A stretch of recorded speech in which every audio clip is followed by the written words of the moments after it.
Hello everyone, সবাই কেমন আছো? আশা করি সবাই ভালো আছো। সো টান আমি আজকে কি করব, ফ্রাইড রাইস করব। সো কি প্রসেস, কি জিনিস লাগে সেটা আমি আপনাদেরকে বলছি। সরি, সেটা হচ্ছে একটা টমেটো নিয়েছি,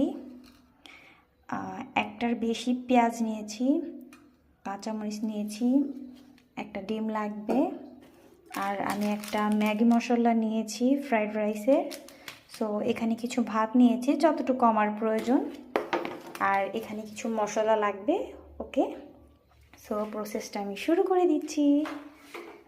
প্রথমে আমি চুলোটা নিয়েছি, তেলটা গরম হয়ে গেলে আমি আমার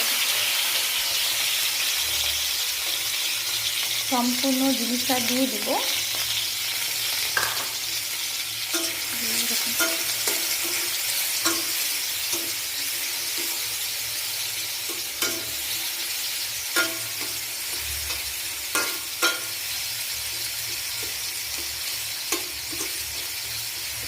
তারপর আমি আমার পরিমাণ মতো কিছু লবণ নিয়ে নেব, যেটা যতটুকু আমার প্রয়োজন আমি একটু লবণ নিয়ে নেব আমার পরিমাণ মতো।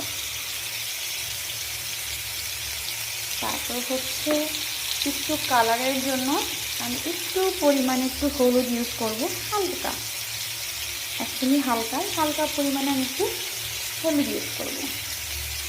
তোমরা চাইলে গুঁড়ামরিচও দিতে পারো, বাট আমি গুঁড়ামরিচ দিব না, কারণ আমি এখানে কাঁচামরিচটা ইউজ করেছি, সেই জন্য আমি গুঁড়ামরিচটা এখন অ্যাভয়েড করব। এখন আমি ডিমটা ভেঙে দিব। এখানে ডিমটা ভেঙে দেওয়ার পরে একটু নাড়া দিয়ে আমি আমার যে ভাতটা আছে, ভাতটা আমি এখানে দিয়ে দিচ্ছি। ওকে, ভাত আর ডিমটা দেওয়ার পরে এইভাবে আপনাকে এইভাবে করতে হবে, মিক্স করতে হবে, যেন সম্পূর্ণ টমেটোর সাথে সব উপকরণগুলো যেন একসাথেই হয়ে যায়। এখন আমি আমার মশলার প্যাকেটটা আমি এখন এখানে দিয়ে দিব।